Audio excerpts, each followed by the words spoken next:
And new developments in the investigation of what has been called a cover-up of the Benghazi terror attack. Senators John McCain and Lindsey Graham unloading on the Senate floor on this yesterday, urging a new round of testimony from former CIA Director Mike Morrell and David Petraeus. Watch this. The American people were misled. The story told by Susan Rice and the president himself is absolutely collapsed. It is not credible. It is a fabrication. It was all about a presidential campaign and the narrative that bin Laden is dead, al-Qaeda's on the run. The American people were badly misled.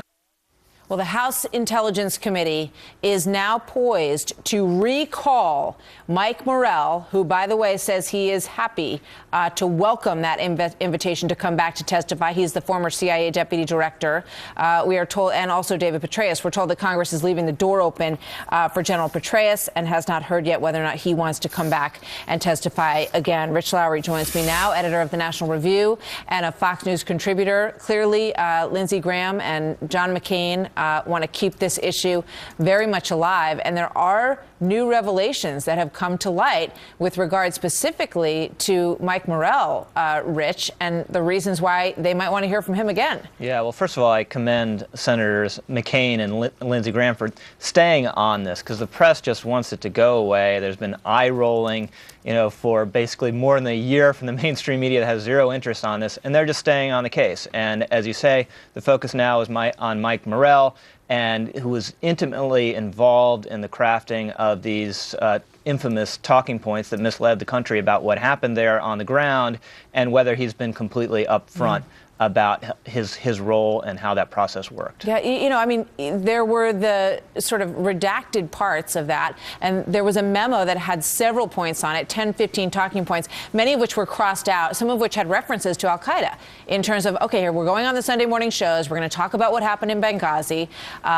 These are the talking points that we want to go over, and someone X'd out the parts about connections to al-Qaeda. Mike Morrell, when he met with Susan Rice by his side and Senators Lindsey Graham and John McCain and Senator Ayotte, he said to them, oh, the FBI clamped us up on this. They're the ones who changed these. They called the FBI moments later, and the FBI said, what? Yeah, we didn't do that. Yeah, and they were really furious. Yeah, Senator Graham says the FBI was furious about that allegation, and also the suggestion that the FBI was unwilling to share information gained from interviews immediately after the attack in Germany with survivors. And there's also been, Morrell has represented at various times that the White House, he didn't coordinate at all with the White House on changing the talking points, and that's very much in dispute.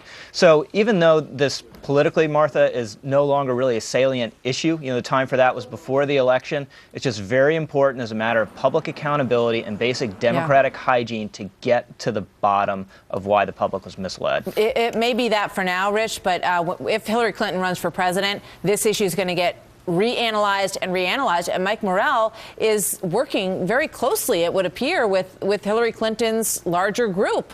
Yeah, he's at a consulting firm, no longer in government, but at a consulting firm that's headed by someone who's very close to Hillary Clinton. Yeah, interesting. Rich, thank you very much. We'll see you later. Martha.